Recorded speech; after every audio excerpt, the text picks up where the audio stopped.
Le brillant empire égyptien s'est développé sur les rives ensoleillées du Nil. La perception de l'Égypte ancienne comme une civilisation magnifique découle de la croyance divine en son monarque. Le pharaon était une divinité qui gouvernait la terre et le ciel et servait de pont entre les dieux et le peuple. Le trône d'or assurait l'autorité impériale sur un peuple qui souffrait de la pauvreté. Les Israélites sont entrés en Égypte en tant que visiteurs estimés avant de devenir les esclaves d'un souverain qui voulait qu'ils restent ses sujets. Les Israélites ont attendu leur libération, tandis que leurs appels au secours s'évanouissaient dans le vent du désert. Un individu a émergé d'une histoire oubliée. Moïse est revenu défier le chef de son peuple après avoir passé son enfance dans le palais de Pharaon. Sa demande était simple, mais provocante. Un léger murmure résonne dans la cour, tandis que les prêtres échangent des regards perplexes avec leurs conseillers. Le pharaon qui représente Dieu observe le berger devenu prophète avec une curiosité amusée. Quel individu a contesté l'autorité divine des dirigeants égyptiens? Le cœur de Pharaon s'est endurci comme la pierre. La création de cette scène symbolise l'évolution d'un conflit politique en une grande lutte cosmique, un duel sans précédent. Le conflit se déroulait entre des êtres célestes et des dirigeants mortels, plutôt qu'entre des soldats armés. Les grands temples égyptiens rendaient un culte à de nombreux dieux qui s'opposaient à Yahvé, lequel restait caché à ses croyants israélites. Puis, l'inimaginable se produit. Une série d'événements catastrophiques a ravagé l'Égypte qui fonctionnait comme un territoire sacré et un royaume pour ses dirigeants. Une suite ininterrompue de désastres s'aggrave de plus en plus, une catastrophe après l'autre. Le Nil devient rouge. Les grenouilles envahissent le pays. Les insectes assombrissent le ciel. Jusqu'à ce que la maladie et le feu s'allient pour détruire son royaume, le pays était connu pour sa splendeur magnifique. Les piliers du pouvoir de Pharaon tremblaient. Mais que sont ces fléaux? Les événements destructeurs qui ont dévasté l'Égypte ont servi de punition divine de la part d'un Dieu en colère. La science d'aujourd'hui explique que ce sont des processus naturels de la Terre, déclenchés par des événements catastrophiques qui ont produit ces phénomènes. La descente du monde dans le chaos a été marquée par des événements catastrophiques qui ressemblaient soit à des interventions divines, soit à des événements aléatoires. Une chose est sûre, l'Égypte ne serait plus jamais la même. La libération des Israélites de la servitude égyptienne par Moïse est l'une des plus puissantes histoires de libération jamais racontées. Les chercheurs et les archéologues continuent de débattre de la question de savoir si cet événement reflète fidèlement les faits historiques. Les textes religieux considèrent l'Exode comme un récit essentiel, mais les documents égyptiens ne contiennent aucune preuve de l'asservissement des Israélites ou de leur départ collectif. L'absence de mention d'Israélites dans les documents égyptiens a poussé les chercheurs à explorer différentes perspectives historiques. Le récit biblique de l'Exode s'est peut-être inspiré des événements historiques de la domination des Hyksos et de leur départ de l'Égypte ancienne. Un groupe sémite appelé les Hyksos a établi son pouvoir sur la région nord de l'Égypte au cours de la deuxième période intermédiaire. Les dynasties égyptiennes autochtones ont expulsé les souverains Hyksos après les avoir vaincus lors de batailles pour reprendre le contrôle de la nation. Selon Manéthon et Joseph, les deux récits historiques montrent qu'après leur expulsion d'Égypte, les Hyksos se sont établis dans les régions qui allaient devenir Jérusalem. Les érudits considèrent que la montée en puissance des Hyksos et leur éviction de l'Égypte sont des événements cruciaux qui contribuent au récit légendaire de l'Exode, où des événements historiques se mêlent à des éléments mythiques. La stèle de Merneptah, un artefact égyptien datant d'environ 1205 avant notre ère, ajoute encore à la complexité de cette tapisserie historique. Découverte à Thèbes, cette stèle relate les campagnes militaires du pharaon Merneptah et fait notamment référence à un groupe appelé Israël. La terre israélite est devenue inexistante parce que toute sa population a été éradiquée selon les archives historiques. Cette inscription fournit la plus ancienne mention non biblique d'Israël, tout en détaillant les différentes populations existant à Canaan à cette époque. L'absence d'informations sur les interactions ou les origines égyptiennes du groupe figurant sur la stèle ouvre la voie à des recherches et à des examens plus approfondis. Le récit historique devient complexe grâce à la documentation sur les migrations Hyksos et aux documents égyptiens qui ignorent l'Exode, tandis que la stèle de Merneptah mentionne l'existence d'Israël. Bien qu'aucun document historique ne relie directement le récit de l'Exode à des événements réels, l'analyse théorique nous aide à comprendre comment les événements historiques et les mémoires collectives se combinent pour former des mythes durables. L'examen de documents et d'artefacts anciens en vue de découvrir des preuves historiques du récit de l'Exode implique un effort de collaboration entre érudits, théologiens et archéologues. Le Nil constituait le fondement de la puissance égyptienne, car il permettait la production agricole et l'élevage, essentiels à la survie de la population. Mais soudain, le fleuve sacré les a trahis. L'eau vitale s'est transformée en un liquide rouge sang. Les poissons sont morts en luttant pour respirer, leur corps flottant à la surface de l'eau. La faune de la région a trouvé son dernier habitat dans la rivière dont l'eau a commencé à sentir le putride. La panique s'empare de la population. Est-ce un signe de la colère divine? Le grand dieu de la rivière, Hapi, avait-il été vaincu? Malgré les cérémonies sacrées organisées par les prêtres et les offrandes divines, le fleuve reste inchangé. Pharaon, impassible, n'y voit que de la sorcellerie. Des études modernes montrent que la stagnation des eaux et leur faible concentration en oxygène ont permis aux algues sanguines de Bourgogne de se développer, ce qui a conduit à cet événement mortel. Un changement environnemental impliquant des conditions de sécheresse extrême ou une activité volcanique et une chaleur intense a probablement déclenché la formation de l'efflorescence algale qui a contaminé le fleuve. L'approvisionnement en eau et en nourriture de l'Égypte a été gravement menacé lorsque le Nil est devenu toxique. Les bateaux de pêche, qui constituaient la base de l'économie égyptienne, ont cessé de fonctionner. Les agriculteurs qui utilisaient les ressources en eau pour les systèmes d'irrigation ont été confrontés à la terreur, car ces systèmes sont devenus dangereux. Mais le pire était encore à venir. Peste 2, l'invasion des grenouilles. Le Nil est devenu toxique, ce qui a contraint ses habitants amphibiens à fuir désespérément. Le pays est envahi par des millions de grenouilles qui s'installent dans les maisons et les temples et se répandent sur les marchés avant d'envahir l'immense palais du pharaon. La nuit, lorsque tout était calme, les gens découvraient que des créatures visqueuses, émettant un son de mort assourdissant, s'étaient emparées de leurs lits et de leur sol. Rien n'est plus sacré. Les grenouilles s'emparent des autels sacrés et des lieux sacrés avant de sauter dans les entrepôts de nourriture où elles contaminent les réserves de grains. L'invasion en cours a obligé les prêtres égyptiens, tributaires de la pureté sacrée, à faire face au sacrilège que représentait la contamination de leur temple. La décomposition des poissons du Nil a entraîné un appauvrissement en oxygène qui a provoqué un effondrement de l'écosystème menaçant les grenouilles qui agissaient comme des régulateurs naturels des populations d'insectes. L'absence de gestion des populations de poissons et la pollution des sources d'eau ont déclenché une expansion massive de la population de grenouilles qui a submergé la terre. Les grenouilles sont sorties de leur refuge aussi vite qu'elles ont disparu. Les cadavres de grenouilles en décomposition jonchaient les rues et dégageaient une odeur intolérable. Les cadavres en décomposition ont créé des circonstances idéales qui ont déclenché le désastre final de l'Égypte. Troisième fléau. Infestation de poux.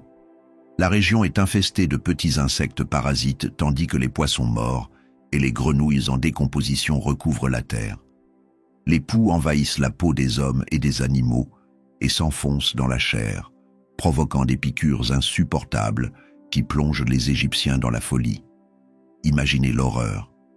Les gens souffraient de démangeaisons persistantes et de plaies douloureuses qui provoquaient des infections, car ils ne trouvaient aucun moyen d'échapper à leurs conditions.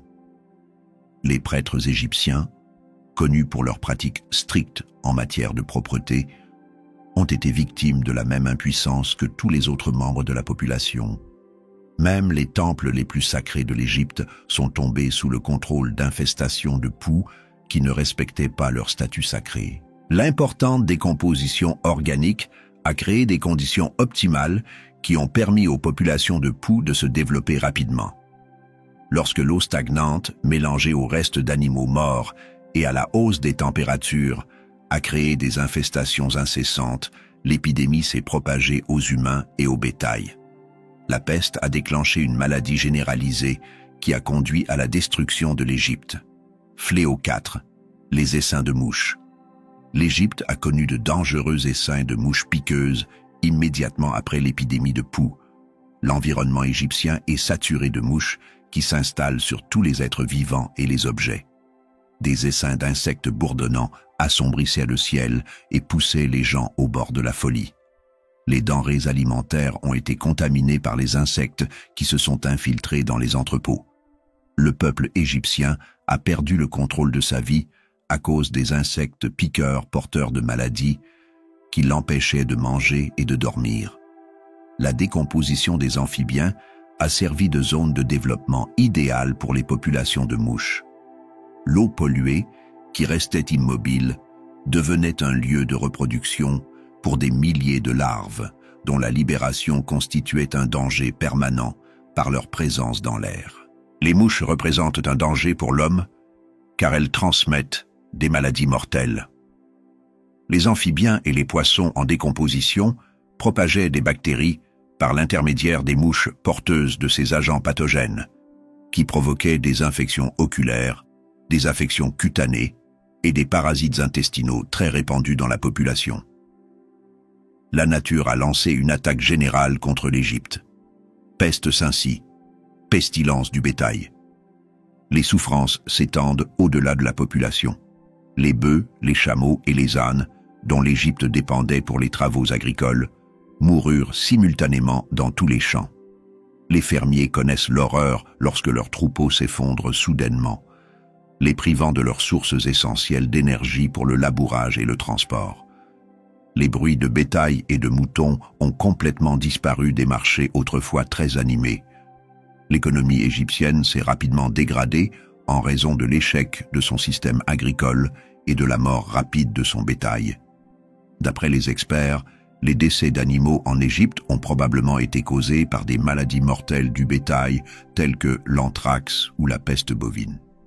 La propagation des infections mortelles s'est accélérée parce que les mouches et les poux, porteurs de bactéries mortelles issues des précédents fléaux, se sont développés dans des conditions insalubres.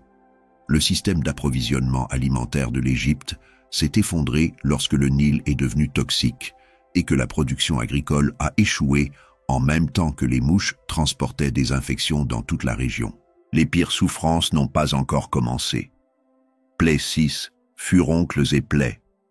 Alors que le peuple égyptien meurt de faim, souffre de piqûres d'insectes et voit son bétail périr, une nouvelle horreur apparaît.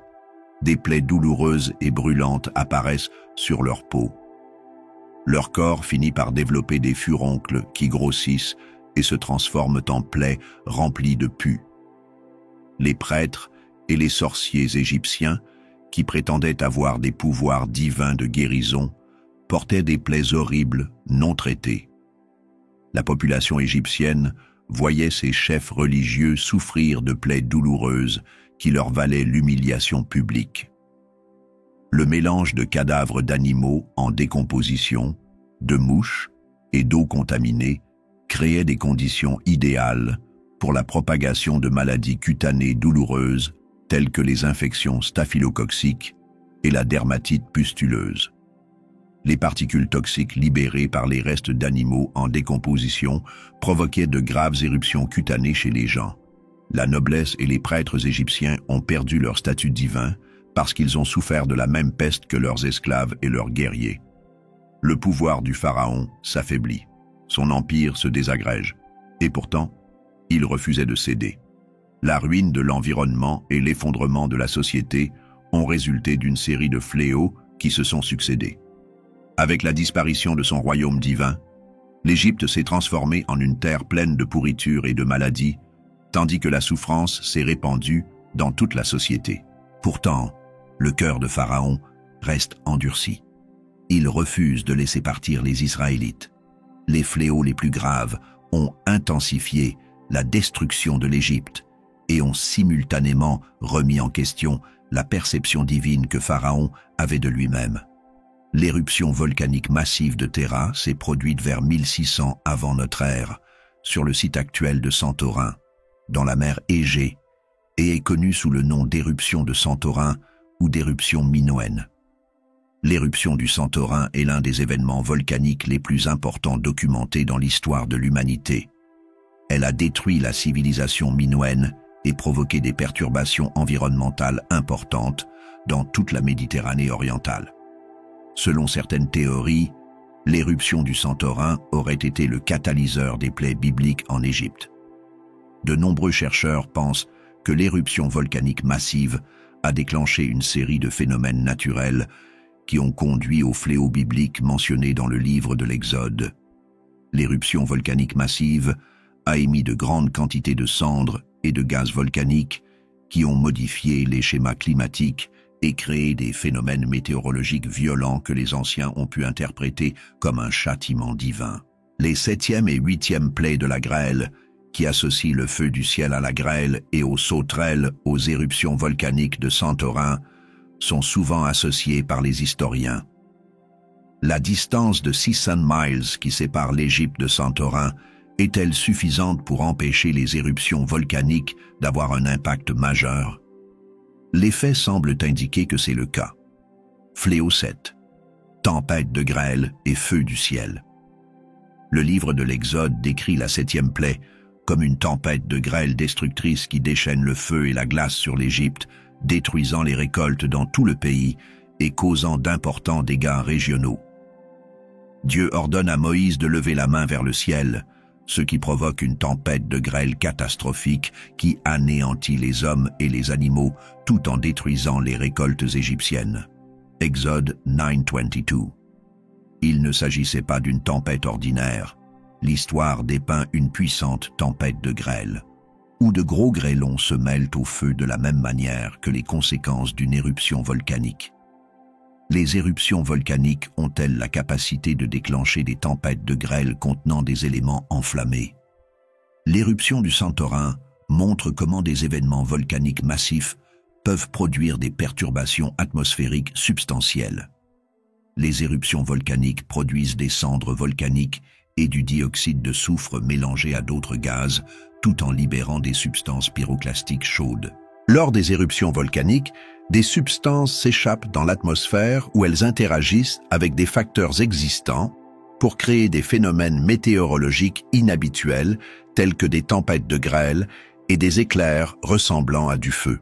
Le nuage de cendres volcaniques provenant de Santorin a parcouru de longues distances, modifiant les conditions météorologiques en Égypte et provoquant des orages intenses.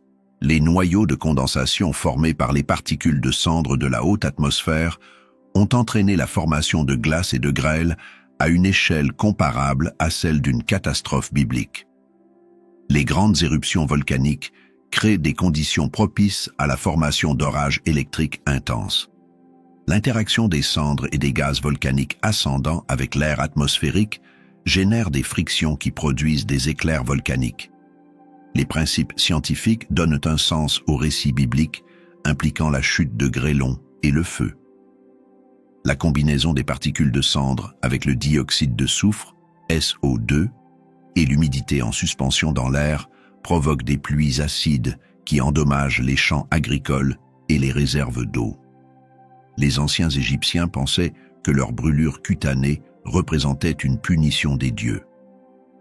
Les chercheurs ont étudié l'influence des nuages de cendres volcaniques sur les systèmes météorologiques en simulant des éruptions dans des souffleries et des laboratoires atmosphériques.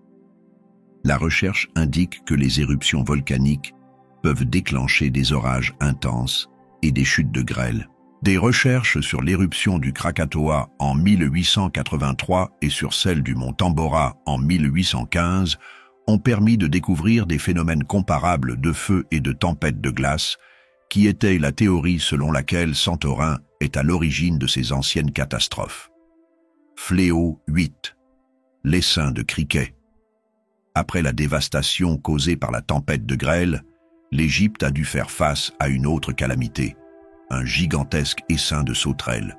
Un essaim d'insectes aériens fort d'1 milliard d'individus a attaqué les dernières récoltes de l'Égypte après l'orage de grêle et les a anéantis tout en assombrissant le ciel. Le sol est devenu complètement noir après avoir été recouvert par ces créatures. Les criquets ont détruit toutes les cultures restantes en dévorant la végétation des champs et les fruits des arbres immédiatement après l'orage de grêle. La destruction de l'Égypte a fait perdre à tous les arbres et à toutes les plantes leurs feuilles vertes. Exode 10. Les invasions de sauterelles constituent l'une des catastrophes naturelles les plus terrifiantes de l'histoire, car leur pouvoir destructeur peut anéantir des civilisations entières. L'événement grave a éclaté juste après la tempête de grêle. Les scientifiques étudient le lien potentiel entre les éruptions volcaniques et l'apparition d'essaims de criquets. L'activité volcanique crée des perturbations climatiques majeures qui entraînent une modification des températures ainsi que des précipitations et des niveaux d'humidité. Les changements des conditions climatiques affectent d'abord les populations d'insectes, les criquets subissant l'impact le plus important. L'éruption du Santorin a modifié les régimes climatiques en augmentant à la fois les niveaux d'humidité et les précipitations dans le nord-est de l'Afrique. Des niveaux d'humidité élevés combinés à une augmentation des précipitations créent des conditions de reproduction optimales qui permettent aux œufs de criquets de se développer plus rapidement. Les nuages de cendres volcaniques génèrent des vents forts qui propulsent les essaims de criquets à travers de vastes territoires. L'augmentation soudaine de la population acridienne en Égypte s'est produite parce que des forces naturelles ont transporté des groupes d'acridiens de différentes régions directement en Égypte. La destruction des cultures égyptiennes par la grêle a conduit les criquets à éliminer toute la végétation et à anéantir les réserves alimentaires du pays. Selon les entomologistes, des changements environnementaux soudains, tant au niveau de l'humidité que de la vie végétale, déclenche l'apparition de grands essaims de criquets. L'augmentation des niveaux d'humidité déclenche des changements hormonaux chez les criquets, ce qui accélère la reproduction et la formation d'essaims destructeurs massifs. Les archives historiques montrent que les éruptions volcaniques ont déclenché des invasions de criquets. L'éruption du mont Tambora en 1815 a entraîné des changements météorologiques qui ont coïncidé avec des invasions de criquets dans tout le Moyen-Orient et l'Afrique du Nord. L'éruption du Santorin a-t-elle déclenché ces invasions de criquets? Les recherches sur l'éruption du Santorin montrent qu'elle a modifié les régimes climatiques, déclenchant de violents orages accompagnés de grêles et d'éclairs, ainsi qu'une forte humidité, qui ont produit des essaims de criquets dévastant les récoltes et les réserves d'eau et affectant les écosystèmes locaux. Comme l'éruption s'est produite pendant cette période, cela confirme notre théorie selon laquelle les anciens Égyptiens ont été confrontés à ces catastrophes naturelles avant de commencer à les interpréter comme une punition divine. Que les événements soient des catastrophes naturelles ou des actes surnaturels n'a rien changé au caractère inévitable de leurs effets sur l'Égypte.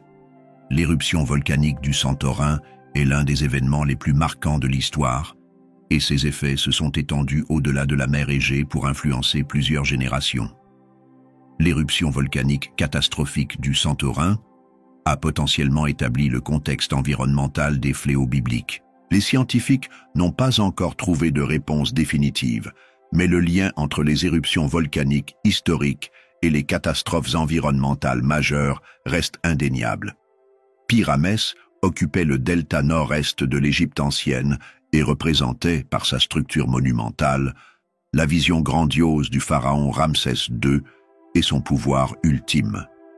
Pyramès était la capitale royale de l'Égypte pendant la 19e dynastie et servait de centre politique et militaire vital qui démontrait à la fois la puissance économique et l'expertise en ingénierie de la nation. La ville s'est rapidement dégradée avant d'être complètement abandonnée. Les recherches archéologiques contemporaines et les découvertes géologiques révèlent que les changements climatiques et le changement de direction du Nil ont joué un rôle majeur dans l'abandon de Pyramès. Pyramès était une place forte stratégique sur la branche pélusiaque du Nil, qui permettait de surveiller les territoires égyptiens en Asie et de se défendre contre d'éventuels envahisseurs. La conception de la ville était tout à fait impressionnante. Cette ville de 18 km² abritait de magnifiques temples et de luxueux palais, ainsi que des marchés florissants et de vastes quartiers résidentiels. La ville a reçu le surnom de Venise d'Égypte, en raison de son vaste réseau de canaux et de lacs. Au plus fort de sa population, plus de 300 000 personnes ont élu domicile à Pyramès, qui était alors l'une des principales villes de l'époque. Le bras pélusiaque du Nil qui coulait vers Pyramès a changé de trajectoire et s'est éloigné de la ville. Des sédiments naturels ont bloqué le bras du fleuve à partir de 1060 avant notre ère.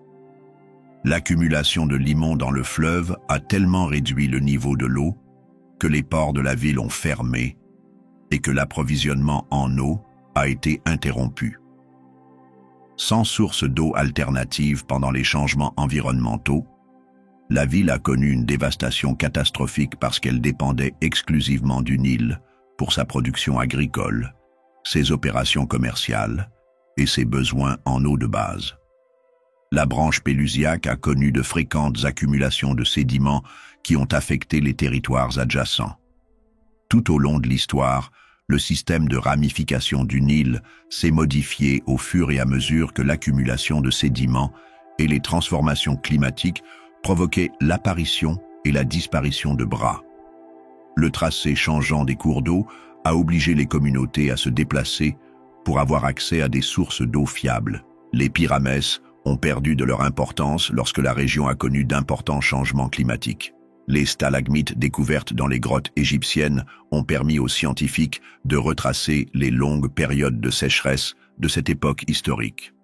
La réduction des précipitations a favorisé l'envasement des cours d'eau, ce qui a entraîné une baisse des rendements agricoles et a mis les villes dans l'obligation de maintenir un approvisionnement alimentaire régulier. Les problèmes socio-économiques se sont étendus à toute la région lorsque le bras de la Péluse a commencé à s'assécher. Effondrement de l'agriculture. Le manque d'eau d'irrigation a empêché les agriculteurs de cultiver leurs terres, ce qui a entraîné des pénuries alimentaires et intensifié la concurrence pour des ressources limitées. Ralentissement économique. La disparition des voies navigables a rendu les principaux ports de la ville inutilisables, ce qui a entraîné son déclin économique. Crise de santé publique. Les maladies d'origine hydrique se propagent par le biais de systèmes d'eau sale, car ils réduisent la capacité des humains à lutter contre les problèmes de santé. Troubles sociaux. L'accès limité aux ressources essentielles crée des tensions sociales qui conduisent à des conflits internes qui déstabilisent les structures de pouvoir existantes. La dégradation de l'environnement et la défaillance des infrastructures ont contraint les habitants de Pyramès à abandonner massivement leur ville. La cour royale s'est installée à Tanis avec de nombreux citoyens et a fait de la ville sa nouvelle capitale, à 100 km au nord-ouest de Pyramès, près de la branche fiable du Nil tanitique. Toute la population de l'ancienne colonie s'est installée dans sa nouvelle demeure avec ses artefacts culturels et ses structures. Alors qu'ils se préparaient à déplacer leurs structures monumentales vers Tanis, les citoyens de Pyramès ont commencé à démanteler leurs temples et leurs statues. Grâce à leur remarquable compréhension des conditions environnementales, les Égyptiens ont fait de Tanis leur nouvelle capitale, même s'ils étaient confrontés à des défis géographiques et climatiques difficiles. Le déclin de Pyramès a suivi le même schéma que les fléaux mentionnés dans le livre de l'Exode. L'exactitude historique des fléaux reste un sujet de débat pour certains chercheurs, tandis que d'autres attribuent les calamités à des problèmes environnementaux et sociaux survenus pendant le déclin de la ville. L'eau se transforme en sang. La diminution du débit de l'eau et l'accumulation de limon ont provoqué une contamination et une stagnation de l'eau, ce qui a entraîné la prolifération d'algues qui ont transformé l'eau en une substance décolorée et imbuvable. Grenouilles, poux et mouches. Les perturbations écologiques dues à la modification des systèmes d'approvisionnement en eau ont entraîné une augmentation des populations de certaines espèces et des niveaux d'infestation. Pestilence du bétail et furoncle. La transmission de maladies de l'animal à l'homme est le résultat de la détérioration des conditions environnementales et de l'augmentation des populations de parasites. Ces interprétations théoriques offrent encore des explications naturelles à des phénomènes que les civilisations anciennes considéraient comme des punitions des dieux. Les documents historiques de Pi-Ramès illustrent les réactions de l'homme face aux conditions environnementales naturelles. L'avenir de la ville dépendait du comportement imprévisible du Nil, tandis que les changements climatiques jouaient un rôle important. L'exemple historique de Pi-Ramès enseigne aux urbanistes modernes la nécessité d'une gestion environnementale et d'une planification stratégique pour relever les défis climatiques en vue d'un développement urbain durable. L'Égypte a sombré dans l'obscurité, transformant son terrain reconnaissable en un vide inconnu pour ses habitants. L'obscurité s'est installée instantanément sur la terre, sans le passage progressif de la nuit ou les brèves ombres des nuages qui passent. Le voile noir et dense s'est uni à la terre en consumant tout sur son passage. Lorsque le soleil disparut brusquement, les gens commencèrent à le considérer comme un symbole de vie et d'ordre, ce qui provoqua une panique rapide dans toute l'Égypte. Les personnes qui y vivaient s'écrasaient sur leurs meubles parce qu'elles tendaient le bras vers leur visage sans s'en rendre compte. La principale divinité égyptienne s'est retirée du peuple parce que celui-ci a centré ses pratiques religieuses sur l'adoration de Ra qui incarnait le soleil. Le char sacré de Ra s'est écarté de sa trajectoire dans le ciel. Le monde s'est arrêté. 3 jours d'obscurité ininterrompue ont plongé la terre dans un état de paralysie. Parce que les dieux ne veillaient plus sur eux, les gens durent cesser leur travail et leur commerce, ainsi que leurs prières religieuses. Les chefs religieux qui interprétaient les messages divins n'ont trouvé aucune solution possible. Les prêtres n'ont pas réussi à apaiser les craintes de la population parce qu'ils n'ont pas trouvé de solution. L'intensité des ténèbres a eu raison des torches et des lampes à huile qui n'ont pas su s'y opposer. L'Égypte avait perdu toute sa lumière essentielle. Certains tentent d'expliquer ce qui s'est passé. S'agit-il d'une éclipse? Toutes les éclipses se terminent au bout de quelques minutes, alors qu'elles commencent à des durées différentes. Les plus fervents partisans du pharaon sont désespérés par les 3 jours d'obscurité. L'approche de l'obscurité a incité les citoyens anxieux à discuter du fait que cette ombre laissait présager des événements de mauvais augure. L'environnement du pharaon s'est chargé d'une profonde tension. Pendant cette crise, les dieux égyptiens n'ont pas protégé leur peuple, alors qu'ils étaient censés le faire. Le soutien initial dont ils bénéficiaient s'est évaporé lorsque ses partisans ont commencé à remettre en question son leadership. Les dieux célestes l'ont abandonné, mais il a continué à régner en tant qu'Horus sur terre. Moïse reste avec les Israélites à l'extérieur du palais de Pharaon pendant toute la durée de cette période. Les ténèbres s'abattent sur les forces égyptiennes et laissent les Israélites indemnes. Les Israélites ont vu dans cet événement la preuve du pouvoir inégalé de Yahvé sur la nature, puisqu'il a montré que les dieux égyptiens pouvaient être facilement vaincus comme des bougies éteintes par le vent. Les recherches montrent que les éruptions volcaniques de la mer de Santorin ont été à l'origine de la propagation de la peste. L'événement volcanique le plus meurtrier de l'histoire s'est produit lorsque des milliards de tonnes de cendres et de dioxyde de soufre ont pénétré dans l'atmosphère. Les multiples explosions volcaniques ont créé des perturbations atmosphériques qui ont empêché la lumière du soleil d'atteindre diverses régions pendant de longues périodes. La haute atmosphère contenait des particules de cendres en suspension qui ont absorbé la lumière du soleil et l'ont dispersée, provoquant une obscurité artificielle dans de vastes régions, dont l'Égypte.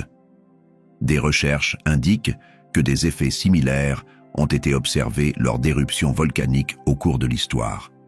L'éruption du mont Tambora en 1815 a projeté des cendres dans l'atmosphère, provoquant une année sans été dans le monde entier et déclenchant une obscurité et une famine généralisée. L'éruption du Krakatoa en 1883 a entraîné des perturbations atmosphériques qui ont produit un ciel rouge sinistre et des jours de crépuscule qui sont restés visibles à des milliers de kilomètres du site de l'éruption. Si l'éruption du Santorin avait expulsé des cendres à des niveaux comparables à ceux des éruptions importantes qui ont renforcé la foi des Israélites dans la suprématie de leur Dieu sur les dieux égyptiens, l'Égypte aurait probablement été confrontée à de longues périodes d'obscurité. Il existe également d'autres explications. Les spécialistes de la recherche ont conclu que la tempête de vent Khamsin a généré un nuage de poussière qui a enveloppé l'Égypte pour bloquer la lumière du soleil et réduire la visibilité. Les archives historiques égyptiennes révèlent que les tempêtes de plusieurs jours résultaient d'un changement de pression atmosphérique qui interrompait les activités quotidiennes des gens. L'événement a toujours eu des effets psychologiques sur les gens, quelle qu'en soit l'origine. La catastrophe naturelle s'est transformée en une révolution religieuse et en une profonde crise existentielle. La structure religieuse de l'Égypte faisait du pharaon le point central autour duquel s'articulait l'univers. Le règne du pharaon s'est désintégré lorsque le soleil s'est éteint, car cet événement a perturbé l'ordre sacré. La peur et l'incertitude ont vaincu le pharaon, mais il a continué à refuser aux Israélites leur libération de l'esclavage. L'attachement du pharaon à l'autorité divine et sa crainte de paraître faible aux yeux de son peuple l'empêchèrent de céder. Parmi tous les fléaux que Yahvé a déclenchés, le plus dévastateur est resté la calamité ultime. La perte à l'échelle nationale de tous les fils premiers-nés a marqué le désastre le plus grave qui ait jamais frappé l'Égypte. Ce désastre n'était dû ni à une activité volcanique, ni à un phénomène météorologique, ni à une maladie infectieuse. Une puissance invisible a frappé l'Égypte pendant la nuit, anéantissant tous les fils premiers-nés, du palais royal aux maisons des serviteurs. Il s'agissait d'un coup direct et calculé. L'événement n'était pas dû à la famine, à la maladie ou à une rébellion naturelle. C'était personnel. Pour Pharaon, c'est le point de rupture. Le décès de son fils aîné a entièrement brisé l'esprit du Pharaon. Après 9 événements destructeurs, l'autorité de Pharaon a atteint son point le plus bas lorsqu'il a été confronté à la 10e plaie. Le premier successeur au trône d'Égypte servait à la fois de pont divin entre les dieux et la population. La mort de son fils met fin à la lignée royale et détruit son héritage divin. Aucun événement de deuil antérieur n'a mis en évidence la longue nuit de deuil des Égyptiens et leurs traditions cérémonielles distinctives. Chaque foyer a perdu quelqu'un. Le niveau de destruction dépasse ce que les humains peuvent supporter et dont ils peuvent se remettre. C'est à ce moment-là que la détermination de l'Égypte s'est brisée. Les scientifiques ont mené des recherches qui ont abouti à des explications académiques sur ce qui s'est passé au cours de cet événement historique. La recherche scientifique suggère que les toxines des grains moisis visaient spécifiquement les premiers-nés. Dans les familles égyptiennes de l'Antiquité, les premiers-nés avaient accès en priorité aux réserves de céréales fraîches avant que les autres membres de la famille ne mangent. Les grains provenant des réserves contaminées empoisonnaient les premiers-nés qui les mangeaient. Un groupe d'experts pense que ces événements ont eu lieu parce que des gaz souterrains ont jailli lors d'un tremblement de terre. En s'élevant de la terre, le dioxyde de carbone a créé des nuages denses qui se sont déposés dans les zones basses où ils ont déplacé l'oxygène. Les premiers-nés qui dormaient près du sol risquaient de suffoquer en raison de leur position de sommeil. Les Égyptiens croyaient fermement à ce phénomène. Il ne s'agissait pas d'un accident, ni d'une catastrophe naturelle. Il s'agissait d'un jugement divin. Pharaon ne pouvait plus lutter. Le souverain égyptien ordonna à Moïse et à Aaron de partir immédiatement cette nuit-là, en parlant d'une voix affaiblie mais avec autorité. « Prenez vos gens et partez. Assurez-vous que votre peuple et vos animaux, ainsi que tous vos biens, sont rassemblés avant de vous mettre en route. Adorez votre Dieu comme vous l'avez demandé, et priez aussi pour moi. » Au cours de cette bataille cruciale, Yahvé a vaincu à la fois le pharaon égyptien et son panthéon de dieux. La structure du pouvoir égyptien s'est effondrée après la défaite de ses dieux et la disgrâce publique de son pharaon. Les Israélites sont libres. Les Égyptiens supplièrent les Israélites de s'enfuir avec leurs richesses alors qu'ils devaient laisser derrière eux leur terrible situation. Les Israélites sont sortis d'Égypte victorieux et avec les richesses égyptiennes au lieu de partir les mains vides. L'empire invincible de Pharaon a connu la défaite. Le tournant final des événements de l'Exode s'est produit lors de la 10e plaie qui a conduit à la défaite finale de Pharaon. L'aboutissement des incidents antérieurs a conduit à ce point crucial. L'événement dépasse la simple libération en démontrant comment une divinité a triomphé d'une autre entité divine. Le dieu égyptien, qui était adoré comme s'il était vivant, a perdu son autorité en devenant un père éploré qui devait se plier à ses exigences. Au cours de l'ultime épreuve de force, Dieu a fait preuve d'un pouvoir suprême qui a marqué le moment le plus fort des fléaux bibliques. Un événement d'une force divine inégalée détruisit un empire et donna naissance à une nouvelle nation. L'Exode avait commencé. L'histoire des fléaux d'Égypte a perduré pendant des millénaires à travers les textes religieux, les archives historiques et la tradition orale. L'histoire montre comment la puissance de Dieu a agi à travers la souffrance humaine pour détruire une puissante civilisation par une force invisible. Les incidents connus sous le nom de plaie d'Égypte ont pu avoir pour origine des interventions surnaturelles de Dieu qui se sont transformées en récits légendaires où ils ont pu résulter de catastrophes naturelles.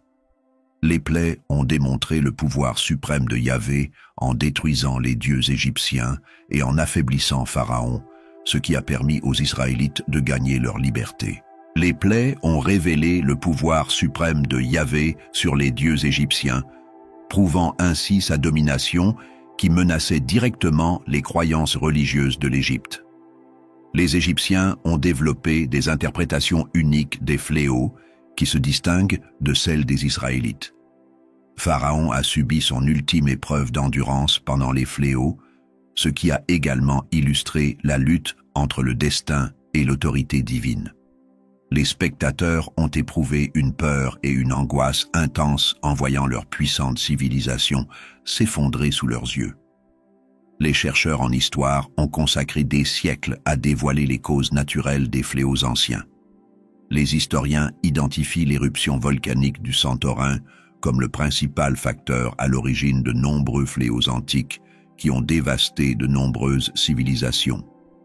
La grande éruption volcanique qui s'est produite pendant la période de l'Exode a entraîné l'obscurcissement du ciel et la contamination du Nil, ainsi que des perturbations atmosphériques à l'origine de la grêle et des invasions de sauterelles et des changements climatiques qui ont provoqué une famine et des maladies généralisées.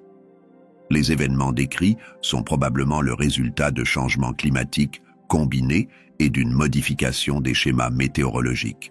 La disparition de la branche pélusiaque du Nil a probablement entraîné une pénurie d'eau qui a poussé les dirigeants égyptiens à abandonner les pyramès. Les fléaux bibliques résultent des changements écologiques provoqués par la modification du débit des fleuves. Les recherches montrent que les fléaux bibliques se sont produits de manière séquentielle par le biais d'une réaction en cascade, où chaque catastrophe a déclenché l'événement suivant. La pollution des cours d'eau a entraîné d'importants déplacements de grenouilles, ce qui a provoqué une augmentation du nombre d'insectes et l'apparition de maladies qui ont eu des répercussions sur le bétail et les populations humaines. Les effets conjugués des multiples désastres ont abouti à une catastrophe naturelle sans précédent. L'équipe scientifique a compris ces phénomènes, mais continue de se heurter à de nombreuses questions sans réponse. Après avoir mené des recherches approfondies, les scientifiques continuent à chercher des réponses définitives concernant les 9e et 10e fléaux bibliques. Les scientifiques suggèrent des nuages de cendres volcaniques ou des éclipses solaires comme cause potentielle des 3 jours de ténèbres, tandis qu'ils s'efforcent de comprendre les raisons naturelles de la mort des premiers-nés. Seules les personnes ayant consommé les céréales infectées par la toxine ont été victimes de l'attaque de la moisissure. Des émissions de gaz mortels produites par des événements sismiques terrestres ont conduit à l'émergence de la peste. Une force surnaturelle dépassant la compréhension scientifique naturelle pourrait être à l'origine de cet événement.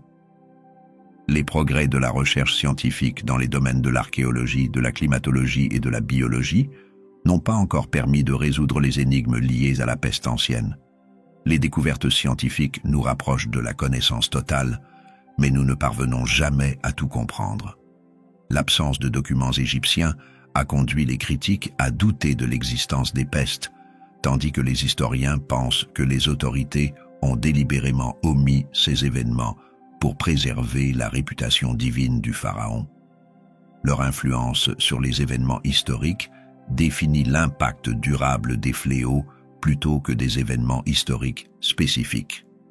Les fléaux de l'Égypte ancienne ont constitué le mythe fondateur d'une religion historique majeure et ont fourni le récit central de l'histoire de l'Exode et de la célébration de la Pâque, qui ont contribué à façonner l'identité juive.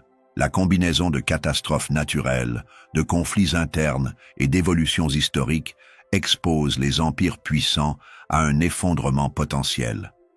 Les fléaux témoignent d'un châtiment divin et ont joué un rôle moteur dans la libération d'un peuple soumis. Les spécialistes de l'histoire considèrent les fléaux comme une énigme persistante qui met à l'épreuve notre compréhension des événements historiques. Quelle que soit l'interprétation que l'on en fait, l'héritage des pestes perdure, laissant derrière lui une question qui résonne depuis des millénaires.